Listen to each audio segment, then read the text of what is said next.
Warned you. I warned you. These were like, okay. 2 of the 3 we watched were legit bad fucking episodes. And I warned you it was gonna start. I actually forgot and thought that, maybe I was misremembering things. Maybe it wasn't as bad. No. Oh my god. No, it begins. My rant against the show begins now. The second season begins. Oh my god. Okay. Before I start talking, I just want to get my ratings out, just because let's get the ratings out of the way right off the bat. Yeah. Because we have a lot to talk about. Okay, the first 2 episodes, 4 out of 10. A third one, 5 out of 10. 3 out of 10 for the first 2 episodes, and a 4 for the next one, because that one was surprisingly harmless. Yeah. For the most part. Yeah, there was some stuff that was like... Okay. So, let's get it out of the way. Episode... I mean, it starts harmless enough with, the technical second episode of our mini Chinese arc, because we technically started it in the previous episde with the Zero... Yeah, I am China. Zero, or I am Spartacus. Yeah. Okay, so we meet Lelouch's most oldest brother. Yeah, Odysseus, a.k.a. a pedophile. That was more a political marriage. It wasn't I'm still counting it. I'm sorry. That's still morally wrong. Yeah, I know. So, let's talk about also the little mini empress. Oh, she's basically Puyi, just a female Puyi. Yeah, a literal child, and no, the second, I still feel sick. Yeah, it feels so sick. If it was an adult woman, fine. But a child, I literally told you, I felt sick to my stomach. I could barely. We also get a reunion between Millie and Nina. This is actually important because this goes into Nina's psyche. Yeah, Nina is the second worst character. Oh boy, she did not leave a good impression here. Yeah, I mean, she wasn't even that good of a character in the first season, which is why we didn't really talk about her that much. Yeah, aside from the fact that she's a stalker. And more like hyper obsessed fan. Exactly, that's what I mean. There's a difference between a stalker and a hyper obsessed fan. Yeah. It's just okay. I just want to say this up front. I'm so glad the writer of this Code Geass, Ichiro Koichi or whatever, matured enough to give us G-Witch, one of the best representations of LGBTQ, because Nina here represents the worst. Yeah. Not just just fucking hate those people. Yeah. Okay, I want to talk about something in this episode real quick. Yeah. Aside from we'll get to that point, to my little point real quick, but let me summarize a bit more. We get a chess match between Schneisel and Lelouch. Schneisel actually, surprisingly, gets a small victory, even though it should have ended in a tie. Yeah. By getting a bit more into Zero's psyche. Yeah. I.e. Lelouch's current psyche. Yeah. What follows afterwards is a flash forward or mini time skip, which no explanation. No explanation. It feels like no flashback. No flashback to explain the plan or anything like that. No, it just skips to the wedding day. Tomino did this much better. The next day, where Li Shink, who was apparently the entire time we've seen the character up till now, was apparently planning a coup d'etat against the eunuchs, who were about to sell their fucking empress to fuck. Oh god. Thankfully, soon, G King kills those idiots. We're not there yet. We still have to deal with them for 2 more episodes. Oh, yeah. Oh god. So, literally in that same moment, Zero interrupts the wedding, kidnaps the empress, and everything goes belly up for both sides, for all involved. Yeah, even though apparently this was all... Except Britannia. Yeah. Seriously, Britannia literally had to do nothing. Yeah. And they still got out ahead. Yeah, you literally could have cut the whole Britannian bit and nothing would change. No, because it is important that they were here because of what Oh, happens. yeah, for the eunuchs. I forgot. Fuck. Okay. So, next episode, we cut to, them escaping with the Empress and shit. Yeah, from the Forbidden City.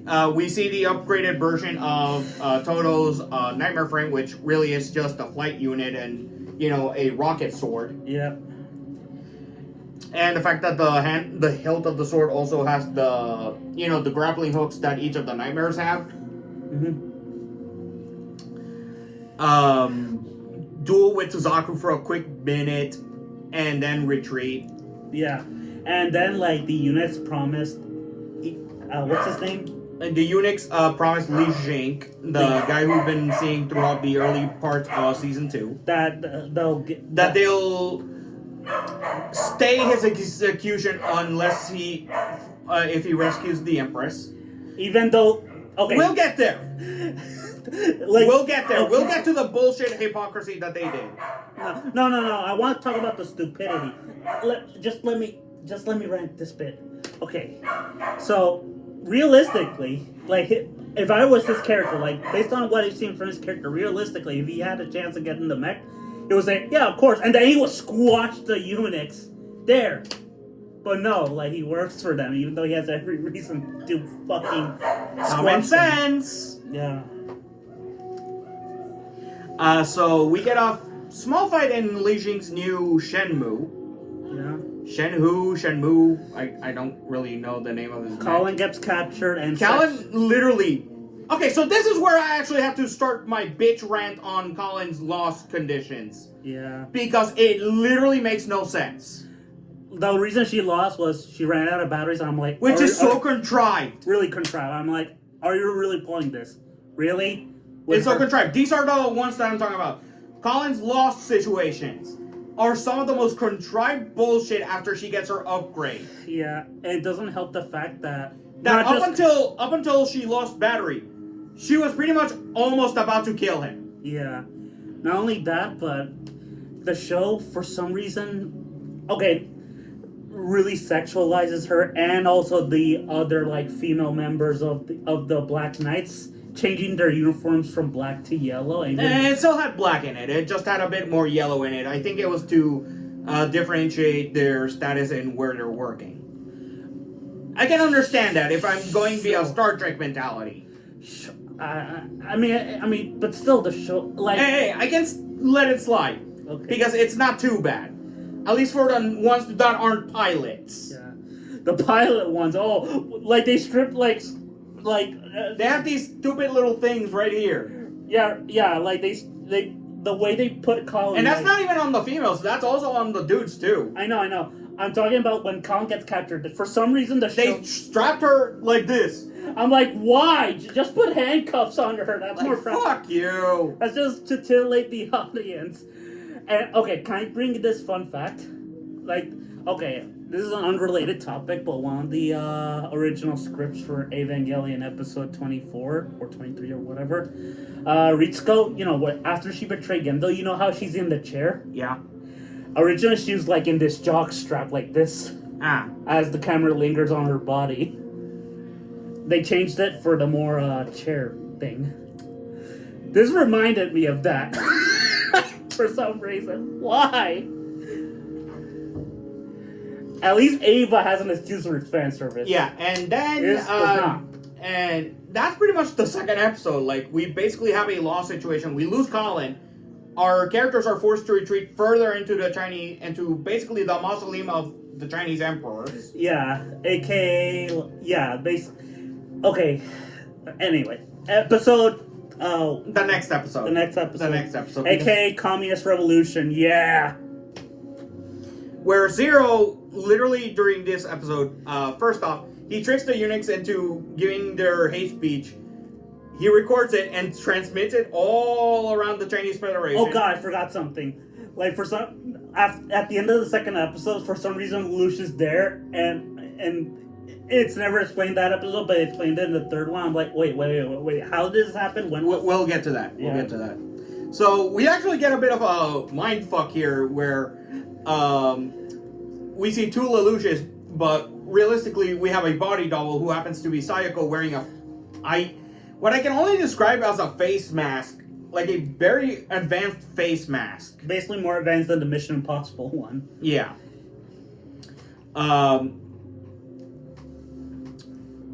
Taking Lelouch's place during these episodes, which works. Yeah. My problem is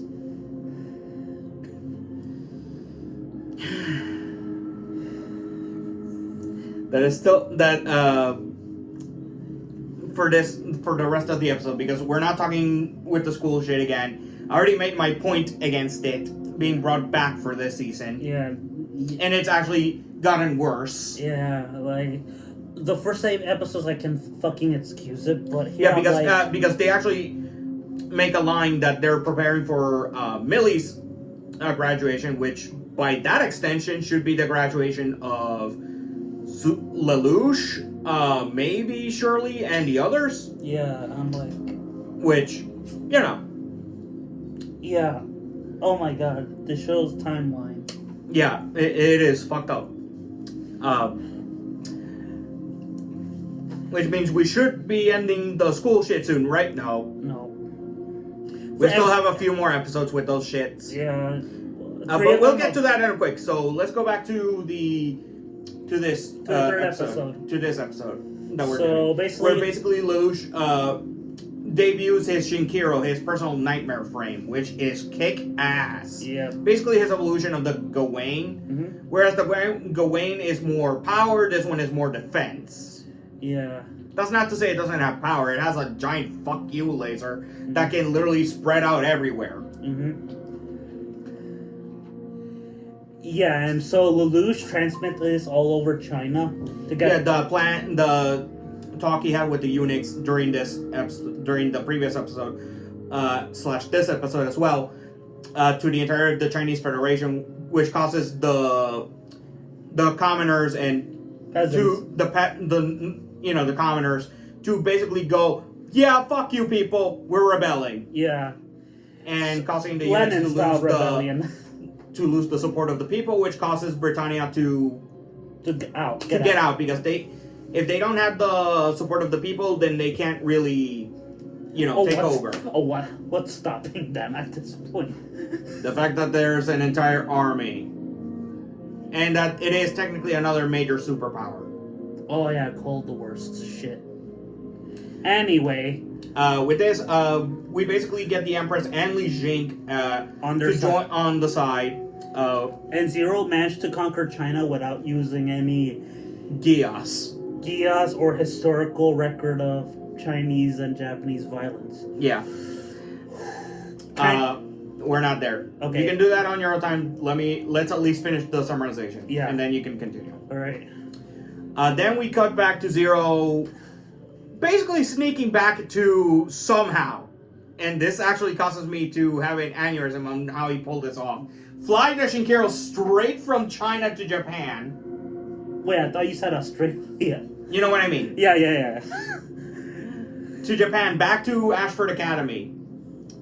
Underwater, I should stress, to switch places with Sayako. Yeah.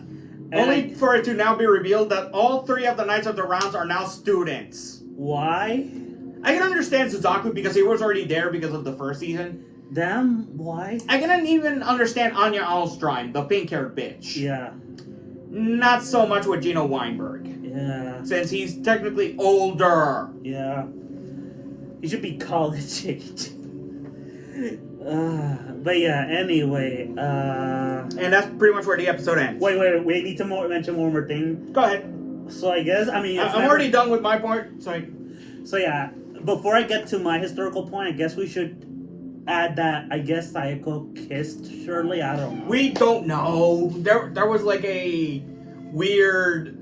I don't know what the reaction actually would have been for Shirley, but, It implies that Sayako killed her. Not killed her, but kissed her. We're not there yet. Yeah, anyway.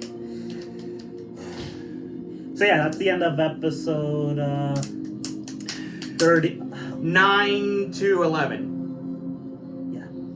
can I talk about the politics and history of this shit? Go ahead.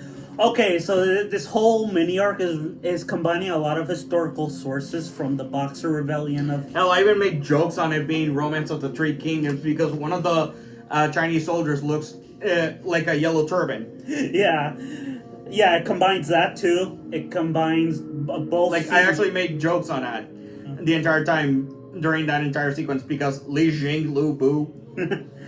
And it also combines both Sino-Japanese wars and the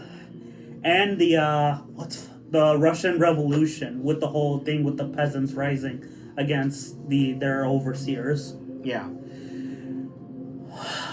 Okay, here's my thoughts. It wasn't as offensive as I was thinking, but it's still it's just, you know, a passing resemblance. That's it. Yeah, it's a passing resemblance, but I was like, okay, so Lelouch is Lenin if Lenin was British, and basically China is basically Russia if the Russian Revolution happened with no blood.